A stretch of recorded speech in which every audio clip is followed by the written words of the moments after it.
السلام علیکم دوستو، امید ہے آپ سب خیریت سے ہوں گے۔ دوستو یہ مجسمہ لندن کے گولڈن سکوئر گارڈن میں موجود ہے۔ یہ تانبے کا مجسمہ ایک مسلمان خاتون کا مجسمہ ہے۔ یہ مجسمہ انگلینڈ میں کسی بھی مسلمان اور کسی بھی ایشیائی خواتین کے اعزاز میں پہلی یادگار ہے۔ یہی نہیں، اس خاتون کی یاد میں برطانیہ نے ڈاک ٹکٹ بھی جاری کیے، اور یہاں تک کہ اس مسلمان عورت کی تصویر برطانیہ کے 50 پاؤنڈ کے نوٹ پر بھی لگائے جانے کی بحث ہوتی رہی۔ اس مسلمان خاتون کو برطانیہ کا سب سے قابل احترام اور ہائیسٹ اعزاز جارج کراس سے بھی نوازا گیا۔ اس کے علاوہ انہیں مینشنڈ ان ڈسپیچز ایوارڈ سے بھی نوازا گیا۔ برطانیہ ہی نہیں بلکہ فرانس نے بھی اپنے سب سے اعلیٰ شہری اعزاز کروکس ڈی گیری سے انہیں نوازا ہے، اور انہیں یاد کرنے کے لیے سالانہ تقریب بھی کی جاتی ہے۔ دوستو یہ عورت کون ہے جسے برطانیہ اور فرانس نے اتنی عزت دی ہے؟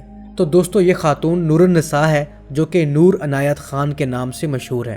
یہ خاتون تقسیم سے قبل برطانیہ کی خفیہ جاسوس تھی، جنہوں نے دوسری جنگ عظیم کے دوران برطانیہ کے لیے جاسوسی کی۔ نور عنایت خان کو جاسوس شہزادی کے نام سے بھی جانا جاتا ہے۔ دوستو نور عنایت 1 جنوری 1914 کو روس کے شہر ماسکو میں پیدا ہوئی، اور آپ کو یہ جان کر حیرانگی ہوگی کہ نور خان کا تعلق میسور ریاست کے حکمران ٹیپو سلطان کے خاندان سے تھا۔ نور عنایت خان کے والد ٹیپو سلطان کے پڑپوتے تھے۔ پہلی جنگ عظیم کے فوراً بعد ان کا خاندان ماسکو سے لندن آ گیا تھا، جہاں نور کا بچپن گزرا۔ پھر تھوڑے عرصے بعد ان کا خاندان فرانس منتقل ہو گیا۔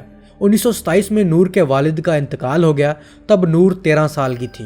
والد کی وفات کے بعد 4 بچوں میں سب سے بڑی ہونے کی وجہ سے سارے خاندان کی ذمہ داری نور النساء کے ناتواں کاندھوں پر آن پڑی تھی۔ فطری طور پر کم گو، شرمیلی اور حساس نور کو موسیقی کے ذریعے معاش کا بندوبست کرنا پڑا۔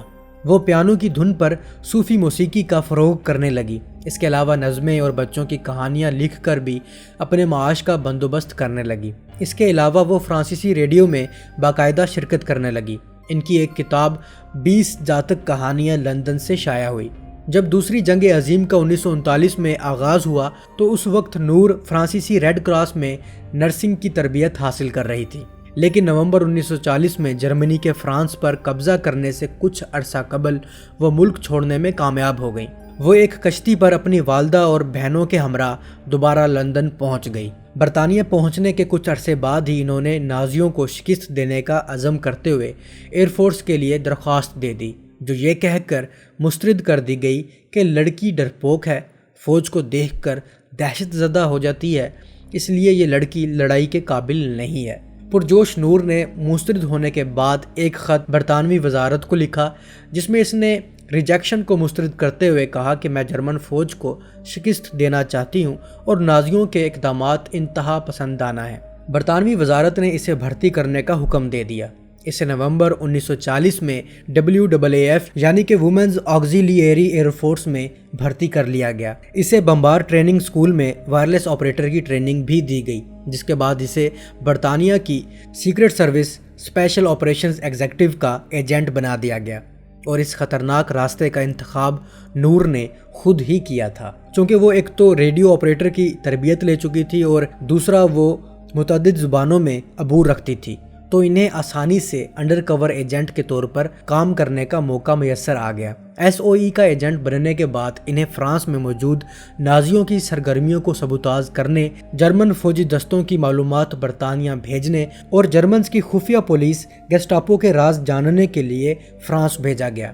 یہ ورلڈ وار 2 میں UK کی طرف سے فرانس بھیجی جانے والی پہلی فیمیل وائرلیس آپریٹر تھی، اور یہ ان چند جاسوسوں میں شامل تھیں جنہیں پیراشوٹ کے ذریعے فرانس میں لینڈ کروایا گیا۔ فرانس جانے کے بعد نور عنایت خان کو میڈلن کا خفیہ نام دیا گیا۔ یاد رہے اس وقت فرانس جانے کے لیے کوئی بھی تیار نہیں تھا، لیکن نور عنایت خان نے یہ راستہ خود چنا تھا، جس کے بعد کئی ماہرین نے بھی سوال اٹھایا تھا کہ نور عنایت کو فرانس کیوں بھیجا گیا ہے۔ نور عنایت خان نے فرانس جا کر ایک مزاحمتی نیٹ ورک پراسپر میں شمولیت اختیار کر لی اور جاسوسی کا کام سر انجام دیتی رہی، لیکن اس مزاحمتی نیٹ ورک میں آہستہ آہستہ نازی جاسوسوں نے بھی جگہ بنا لی۔ جب گسٹاپو کے ہاتھوں ان کی ٹیم کے ارکان آہستہ آہستہ گرفتار ہوتے چلے گئے تو نور نے اس کے باوجود اپنا کام نہیں روکا اور جب تک ممکن ہوا وہ خفیہ ریڈیو پیغامات برطانیہ بھیجتی رہی۔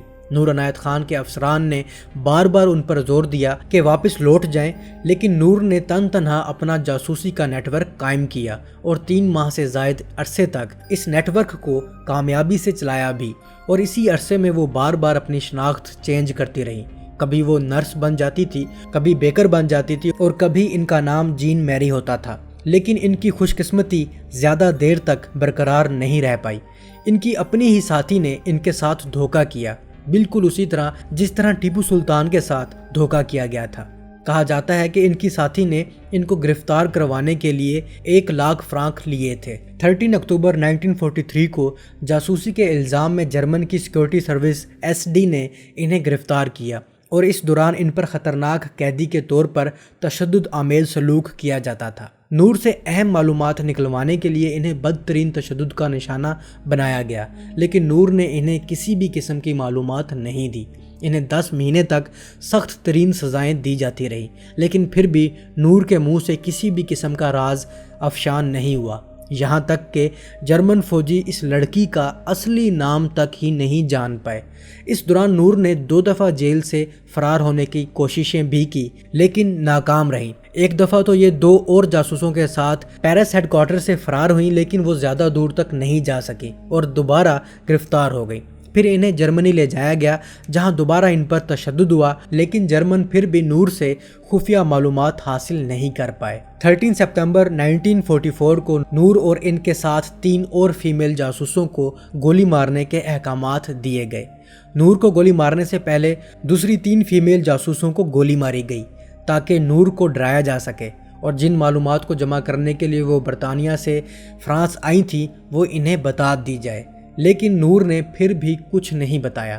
بالآخر ان کے سر پر گولی مار کر انہیں قتل کر دیا گیا۔ اس کے بعد ان سب کو جلا کر ایک خفیہ ڈچ جیل میں دفن کر دیا گیا، جو بعد میں 1958 میں دریافت ہوئی۔ موت کے وقت نور کی عمر 30 سال تھی، اور جب نور کو گولی ماری گئی تو ان کے ہونٹوں پر آخری الفاظ آزادی کے تھے۔ دوستو یاد رہے، نور برطانیہ کے ہندوستان پر بھی قبضے کے خلاف تھی، جس کا اظہار یہ اپنے افسروں سے بھی کرتی تھی، اور اس کا تذکرہ انہوں نے اپنے انٹرویو لینے والے افسروں سے بھی کیا تھا۔ دوستو نور کی لازوال قربانی انگریز آج بھی یاد رکھے ہوئے ہیں۔ انہی کے گھر کے سامنے ان کا تانبے کا مجسمہ لگایا گیا ہے۔ دوستو جیسا کہ میں نے پچھلی ویڈیو میں بتایا تھا کہ ورجینیا ہال فیمیل سپائی پر ایک مووی آ چکی ہے جس کا نام اے کال ٹو سپائی ہے۔ اسی مووی میں نور عنایت خان کا کردار ایک انڈین ایکٹریس نبھا رہی ہیں۔ تو امید ہے اس بہادر لڑکی جسے شیرنی اور جاسوس شہزادی بھی کہا جاتا تھا کی کہانی نے آپ کو بھی متاثر کیا ہوگا۔ تو اب تک کے لیے اتنا ہی، ملتا ہوں ایک نئی اور دلچسپ ویڈیو کے ساتھ، تب تک کے لیے اجازت، اللہ حافظ۔